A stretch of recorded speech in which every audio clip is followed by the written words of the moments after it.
yeah, you already know what time it is. You know what's going on. I am your host, Cam Silver, I am your co-host, Kyle Silver. and welcome back to another episode of the Silver Boys Podcast. So, Hey, Kyle, the good, good. weekend, the weekend is finally here. Yes, College sir. football playoffs, the first 12 team college football playoffs are here, starting Friday. How we feeling? Man, I can't wait to see how this 12-team playoff works compared to, the 4-team playoff that we had last year, the last several decades. It feels like centuries. Um, but It's now only I'm been one decade. it feels like centuries. I'm super excited for it because there's a lot of like matchups that we're getting that I feel like we wouldn't get in a 14 playoff. Obviously, there's eight more teams. Um, but still, like there's a lot more riding on certain games. There's a lot more like, you got to make it to at least the All-State Sugar Bowl. You got to make it to the Verbal Fiesta Bowl. You got to make it to the Rose Bowl, the Chick-fil-A Peach Bowl. Like these bowls in the quarterfinals, they mean something, you know? And I Yeah, think I think a lot of teams are going to be fighting for that. A lot of teams are really, I feel like, are really good in this bracket that we currently have, and I feel like a lot of teams, may surprise a couple people. Um, I think Penn State, like SMU, will surprise people. I think Notre Dame, Indiana. I think that'll be a surprising game, no matter how it turns out. Um, because of how Indiana was playing, because of versus how Notre Dame was playing. Indiana, they lost to Oregon, obviously, a little bit ago in the season. So, Ohio State. Ohio State, excuse me, thank you. They lost to Ohio State a little earlier in the season. And that raised a lot of question marks. It raised a lot of like, can they really get it done? So I think it's just like, for certain teams, I think it's showing that they can get it done or showing that, they belong here. I think that that's important too. Because 12 teams, there's a lot of teams that can get in now, you know? So you got to show that you really belong here and it wasn't just a fluke. And you got to show that the committee knows what they're talking about pretty much, I feel like. Right. Um, let's start off with Indiana, Notre Dame. So, for me personally, I think Indiana would just have to honestly just keep it close, hmm just to just to earn everybody's respect after what you alluded to with the Ohio State game. Their run defense is actually pretty good. If I'm reading this right, yeah, the run defense is actually pretty good. They only allow 70 yards per game in rushing, and they're second in nation in yards per carry with 2.46. So hmm they're they're all right, but they will have their hands full against Notre Dame. They have Jeremiah Love, who rushed for 949 yards and 15 touchdowns, and their own quarterback, Riley Leonard, rushed for 721 yards and had 14 touchdowns. So hmm the ground game on Notre Dame's side, and then the run defense for Indiana is going to be huge. And then if Notre Dame can get that going, I think that will offset them and then allow them to start going into the air and start allow them do what they want to do. So uh, it's gonna be. I think it's gonna be an interesting game. I think it's gonna be a lot more interesting than people think. Yeah. With Indiana, I guess Indiana being the Cinderella team, quote unquote, hmm right? So I don't know. I'm very interested to see where this game will go, especially with Indiana's quarterback Curtis Rourke. He leads the nation in passing efficiency, and Notre Dame is third in points and yeah points allowed this year and 13.6. So So their defense is solid, and I think that's what we should take away from it. I hope Riley Leonard could get it done, like, when it counts, because I've seen a couple games from him where, like, it just seemed like, maybe, like, towards the end of the last stretch that maybe, like, his play hasn't been maybe, like, what I expect or like, what certain people expect, hmm leading down. Yeah, like, they have all of these wins, but still, like, it's the eye of the game, and it's like, do you really like see what's happening like across the entire field? So I hope Riley Leonard could get it done because I really do like him as a quarterback. Like I really, really do. I think he's solid. Top 10, obviously, I will put him in there. Um, but it's just we got to see. But I think you're right with Indiana being the the Cinderella team as of right now because you know you always gotta have one in there. Right. But yeah, you're right. You're right. So you know, number 7 versus number 10, I think that would be super super interesting. Um, Hmm. see where that goes. You know. Yeah, yeah. Like I said, that's the Friday night game. So that is the official first game that will kick off this 12-team playoff. So that will be fun out in South Bend. I believe that one is at 8 o'clock, if I'm not mistaken. Yes, it is. Yes, it is. Going on to Saturday. Saturday, we have a full slate of games. So we got SMU versus Penn State. That will be the first one. Winner will advance to play the third seed, Boise State, in the Fiesta Bowl. And the last game, with Indiana Notre Dame, the winner will play the second seed in Georgia in the Sugar Bowl. But Hmm. yes, SMU and Penn State. Like I said, SMU is fast. They got some pretty good guys. Their running back, Brashard Smith. He was a receiver at Miami for 3 seasons, and then they had transferred him over to running back when he got to SMU. Hmm. So so pretty good running back actually for his first year. Rushed for over 1,000 yards, over 1,200 yards, and 14 touchdowns. He also had 35 catches, which is tied for the second most on their team, and had 303 yards and scored 4 touchdowns in the air. So that Penn State will have their hands full trying to work with that, but also Penn State has their own pretty good dynamic duo when it comes to running backs in Katron Allen and Nicholas Singleton. Both of them I like both of them a lot. Both of them rushed for over 800 yards. They both had over 100 yards against Oregon in the Big Ten championship game, but they go against a pretty stout defense for rushing defense for SMU, who only give up 93 yards per rush and only 2.7 yards per carry, which is Hmm. actually the lowest in program history. Wow. Wow. Yeah, that'll be a real interesting game, you know. Penn State always known for their defense. So I think that that'll be interesting. And I truly believe that there'll be a better matchup for Boise for number 3 Boise State in that Verbal Fiesta Bowl in the quarterfinals. Just because of like, you know, like I said, that Penn State defense. But if you're saying SMU is that fast, like that'll be interesting to see how they match up against Boise State. Right, Because like you said, you know, SMU's running back came over. You know, he could catch out the backfield. He could run out the backfield, obviously. So that'll be interesting to see how he goes up against Genty. You know, how Genty does. Like, you know, I want to see, like, you know, can a defense really stop that offensive line for Boise State, and can they really stop Genty when it really counts? I think that's important because I feel like we have not seen him be stopped in all season long. You know, I feel like yeah, nobody really like tested them up front like that, in my opinion. So I'm interested. That's why I feel like Penn State might have an edge over SMU, and then and then might have an edge over, you know, Boise State if they get there because of that, you know, that vaunted Penn State defense. Um, right, but you know, like like we said before, Penn State, you know, arguably they haven't really played anybody like that. So going off of what we've seen from them before versus, you know, how can we like, you know, put this up now? I have confidence in them. Um, but SMU, they had a real good showing to get to this 11th spot, man. You know, late down into the year. So I feel like they think that they're hot. They think that they're like, you know, that they could get it done. So that's a dangerous team to go up against.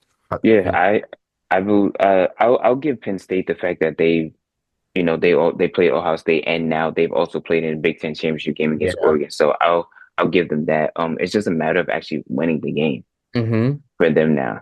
I think that's where they are at this point. It's not even just the fact that they haven't played anybody. They played two pretty good teams, but I think now it's getting to the point where it's like, all right, can you really start winning these games? Can you start closing these games out? We've seen SMU.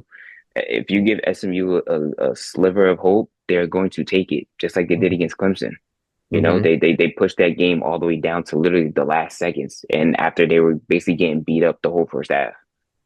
So SMU is a team that doesn't quit. SMU is a team that will come to fight, and I'm very interested to see how Penn State will do. You know, being at home in a whiteout. You know, in the early afternoon. Mm-hmm. Mm-hmm. So yeah, we'll make our game picks right after we preview these last two. Okay. So next up will be Clemson and Texas. The winner will advance to play the fourth seed in Arizona State. Texas is second in points allowed at 12.5 and third in yards allowed at 250. Mhm. So that's actually pretty good. Clemson, got in basically by the skin of their teeth. They just just got in with that last second kick. If they didn't get that kick, then SMU moves up, and then what's their faces, and Alabama would have been the team Mhm. to have gotten in. But I'm very interested to see how this game will go. Want to see how Kay Klubnik does for Clemson. Actually, both of these quarterbacks have played against each other. Actually, back when they were in high school in January of 2021. So that a nice little rivalry right there. Doesn't hurt Nice nobody. little, yeah, yeah. We love that. But yeah, very interested to see how Quinn Ewers does. Because I feel like he had chances in that SEC championship game, but he just didn't take it. Mhm. Texas has a really good defense. I like their defense a lot. Obviously, like I said, they're top five in defense in total yards allowed and points allowed as well. So, gonna see how they do against Kate Klubnik and Phil Maffa in the backfield and the rest of this Clemson offense. I'm interested. All right, no, I'm not interested. I should say I expect Texas to win this by at least 2 scores. Okay, And I'm putting that out there right now. Um, I think Texas is just they have too much hype coming in as number one. They have too much talent on that team, number two. And Steve Sarkisian versus Dabo Sweeney, like number one, like that's a it's matchup gonna in be itself. In and yeah. of itself, because Dabo had, he's been to these places before. He's been, winning by the skin of his teeth and getting in before. Hmm. So it's just a different mentality versus, Steve Sarkisian. He has all his talent around him. He expects maybe this talent to just take him places and take the team places that they need to go. But like you said, their defense is stellar. Um, and I genuinely, me speaking, I feel like Clemson, like they belong in here, but they also really don't. I'm a little like on both sides of the fence right there. I feel Um, that. but I do believe Texas absolutely belongs there, obviously. And I think that they need to go in and they need to show that, we are the number one team in the nation. Forget Oregon, forget Ohio State Georgia. and all that talent. Like, forget Hmm. all that. Like for a while, like we were like, okay, Texas just might be the best team in the nation right now. And I think it's time that they come out and they show that. Um, yeah, Quinn Ewers, with his injury, he hasn't really been like, too mobile, I feel like. Maybe he's kind of making like a little bit of like errant throws. He's trying to force things too much. So as long as he doesn't force things and as long as like, he plays his game, he plays that Texas game, he plays under that Steve Sarkisian game, I think that they'll be fine. I do think that they'll win by 2 scores though. I really, really do. Okay. Really. Yeah, no, I expect them to win as well. I think they have to. I like that you said it's 2 scores because for that in my mind that means that you are looking for them to basically put everybody on notice and make a statement, and Exactly. that's the exact road that I was about to go up myself. So because Quinn Ewers is too Too talent good. wise, Too yeah, good. talent wise, he's too good to be showing, the certain stuff that he showed, like against Georgia, and those 1 minute drills, and then did he get the ball in overtime? If I'm not mistaken, I'm not sure. I forgot, but I think they did. But he has to get over that hump, and he has to look good because dude, there's a guy right behind you who has shown his toughness. He's shown that he could do just as much as you do and more in less games Anymore. that we've seen earlier this year. When he was dealing with his injury in Quinn Ewers. So yeah, I expect a statement win from Texas. Just putting that out there right now. I'll co-sign that with you easily. And if they don't, then we have even more problems. Jen, Yeah, yeah. I we mean, have like a more win. problems than answers. Yeah, I mean, like a win is going to be a win. Obviously the A playoffs, win. Yeah. the whole Yeah. point of the playoffs and any playoffs in any sport is to survive and advance. And if that's what they do, then that's what they do. But I think the goal obviously the bottom line of this whole thing is to obviously just win, but Mhm. to win by a touchdown or two or even more is going to really put everybody like, okay, now this is something to look out for. Exactly. And then if hypothetically they go up against Arizona State, you keep Arizona State on their heels too. And you Hmm. like, okay, this is who we're facing. Like, as Arizona State, I'm saying like this is who we're facing. Like this is what they're good at. This is maybe what they show weakness in. But if they show no weakness in Texas, which I believe that they can because I personally feel like they were doing that for a majority of the season. And I was really, really high on them until like, some things started to go wrong a little bit. But but I think that they need to come in and they need to show like we're no dogs in town, you know? Like we can do this, we can get over the hump. And it's important for Quinn Ewers, like, to really show that he can do it. And don't let Cade Klubnik come in there and start just teeing off on that Yeah, tech that's either. yeah, can't let that happen in Austin. They got to go crazy in Austin. No, they have to. They They got to have go crazy down there in Austin. Moving on to the last game, to the nightcap, to the game that everybody has circled. I believe by the time 8 o'clock comes around Saturday night, everybody's gonna be in to. front of a TV somewhere because I know I sure will be. We got Tennessee traveling up to the Midwest to go see Ohio State. Oh, I when I tell you I am looking forward to this, Kyle, because I want to see how does Ohio State rebound after getting their heads bashed in by Michigan? Yeah. How Yeah. does this $20 million roster respond? Are they going to be tough? Or are they going to be the same way that they were against Michigan and Ryan Day trying to do a little too much, more than he has to, Hmm. trying Hmm. to, establish his run game, when in reality, he has some of the best receivers in the country. Hmm. You know, like what is that? Like what is all of that gonna look like? Tennessee has done their thing this year. It was an expectation, but I've been impressed by how that they've been able to handle themselves and handle the schedule that they had this year. Being able to be, teams like, Alabama coming in and being able to, put their stamp on some of these games, and now they're finally back in the playoffs, and they look to make some noise and hopefully capitalize on an Ohio State team that is kind of down in the dirt, if believe it or not. As of right now, and like I would say, like all of the question marks surrounding Ryan Day, and that adds to a level of uh of just worry that in that locker room, and it adds to a level of just worry around that whole organization because now there's more pressure on Ryan Day to really coach his butt off, coach his tail off, and try Hmm. and win this game, which can be either a pro or it can be a con because if he's trying to do too much, like you alluded to before, and he gets his team into a situation where they're not ready for or just something bad happens, then all of Ohio, the entire state is going to be calling for Ryan Day's job.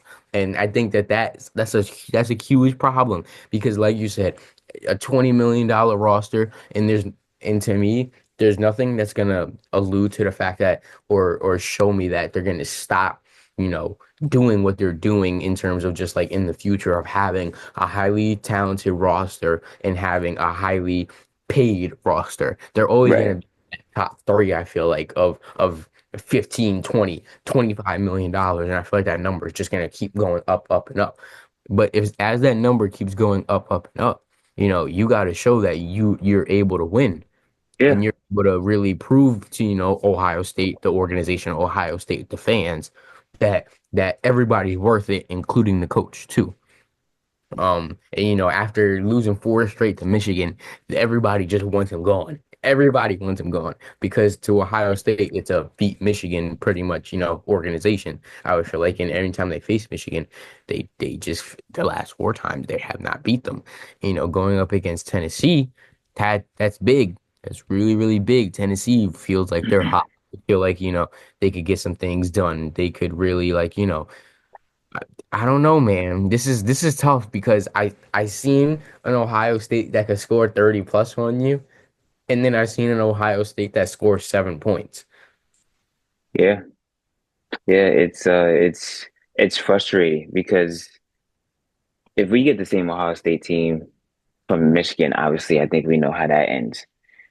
But if we get the same Ohio State team that played Oregon a while back, or even Indiana, then I'm like, okay, like I'm not worried. But Mm-hmm. the problem is, it's like how will they get out of their own way? How will Coach Ryan Day get out of his own way? That's the Mm-hmm. biggest question right there. Like throughout the season, Ohio State is first in points allowed with just 11 and also yards allowed and 241 per game. Tennessee is tied at fourth with in points allowed with 14 and then fourth in yards allowed per game at 278. Hmm. So obviously, two good defenses, two good offenses. Who is going to be able to sustain better drives? Yes. You know, and sadly, by the way that we remember it last, I think we will all pick Tennessee over Ohio State just because of obviously the last game that we've been talking about. But Yeah. clearly, right here, I believe the expectation should obviously be Ohio State to win. If Ryan Day, I'm telling you this right now, if Ryan Day does not get out of this game, but they win, Oh, he's done. I co-sign Paul Feinbaum. I would fire him before he gets to midfield to coach Like, to get to the other coach. don't come back on don't come back in the locker room. You ain't coming on the plane. You ain't coming on the bus. You're nothing. Absolute. Don't even come into the don't even come it don't come to the campus. Don't come to the campus. Just don't. Don't. Don't. Right? What are we So paying these dudes $20 million for if you can't get it done? yeah, yeah, it's facts. That's Why are facts. you in your own way?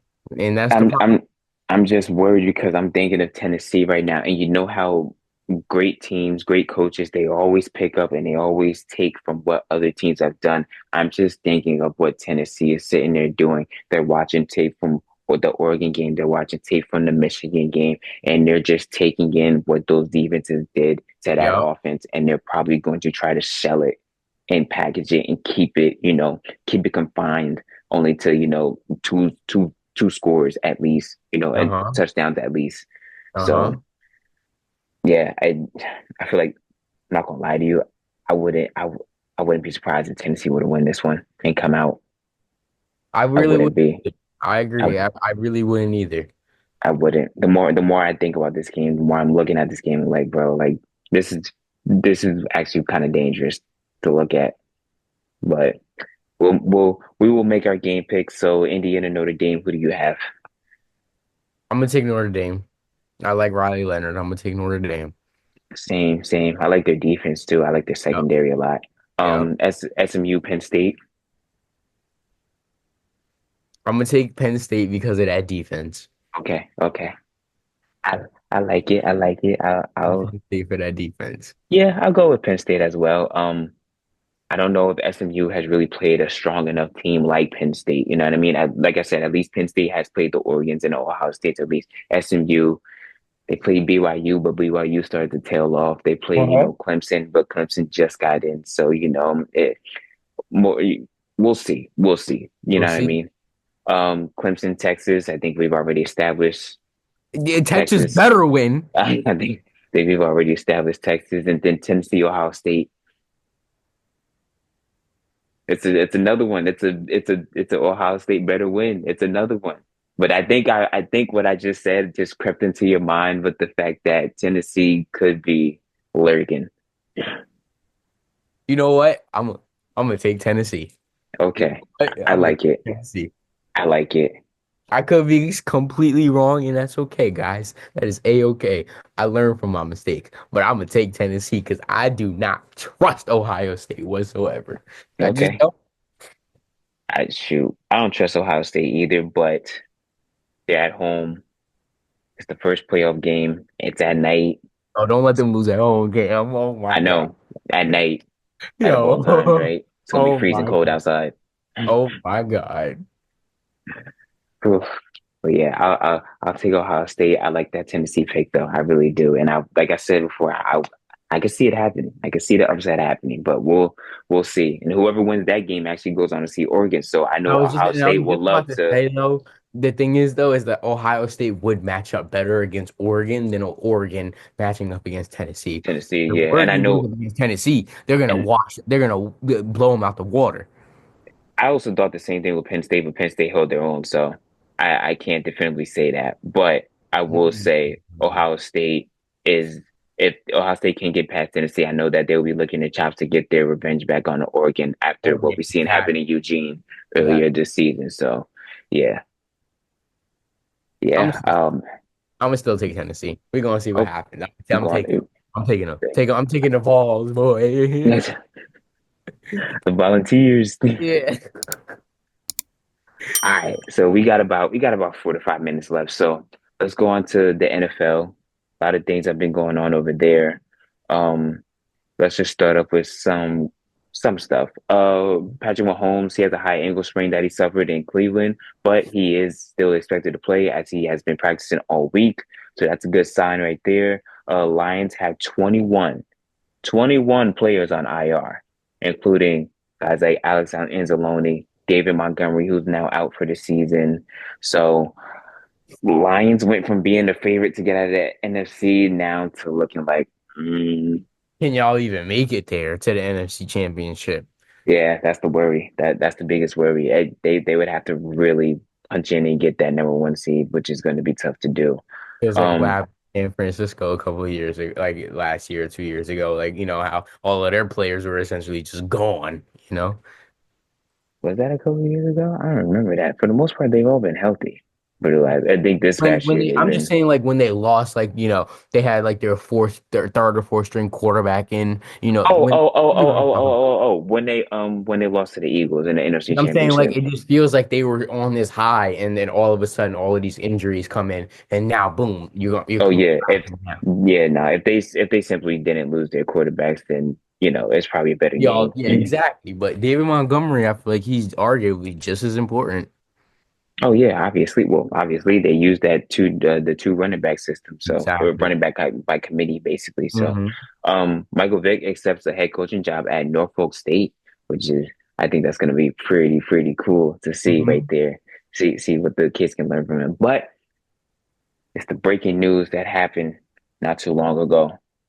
The Falcons have officially benched Kirk Cousins for Michael Penix Jr. In the last 5 games, Cousins has thrown 1 touchdown and 9 interceptions, and they have gone 1-4 over that 5 game span. He also has 18 turnovers this season, which is tied for the most in his career. Wait a minute. Wait a Bruh. minute. Wait a minute. Wait a minute. Hold on. Hold on. Over the last 5 weeks, you told me that he has 9 interceptions. Is that what you just Correct. told me? Correct. And he has in what's the number 18? What was that number? 18 turnovers this season. So you mean to tell me in 5 games he had half of his turnovers Yeah, basically. over we'll just go back to week 11. Yeah. So over 10 weeks he had 9. Over 5 more weeks he had another 9. Nah, that's a problem. That's a problem. I'm Oh, that's a problem. I don't happy like that.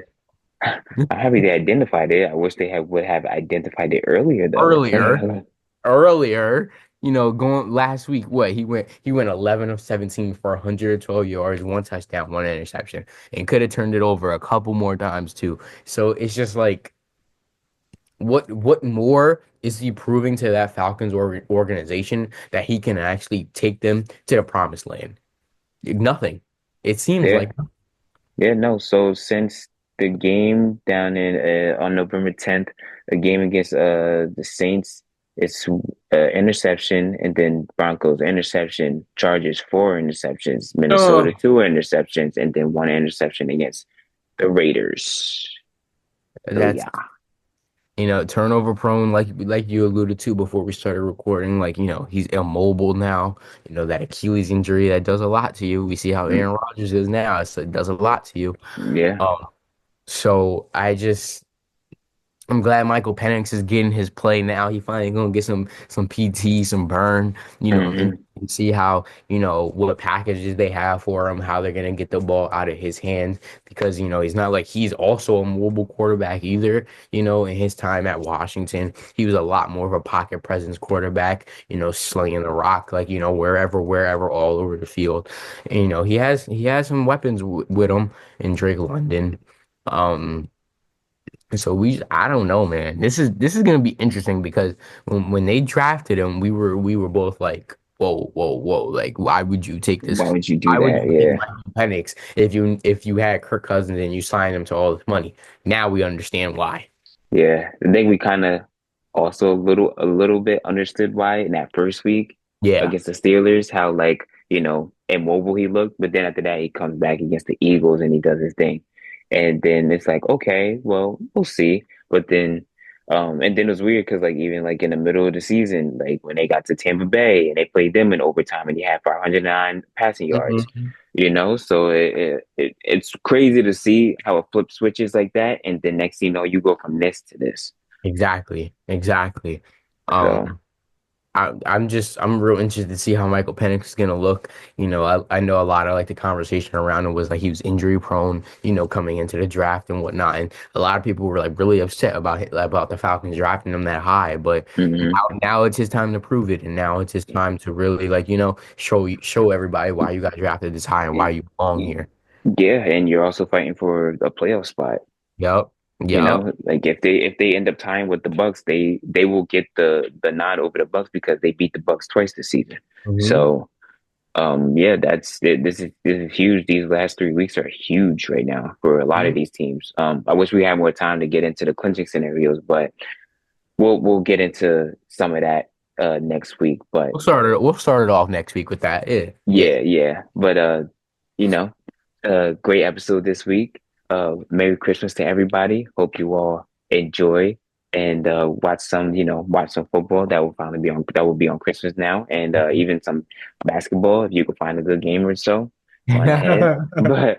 But till then, I'm your host Ken Silver, I'm your co-host Kyle Sober.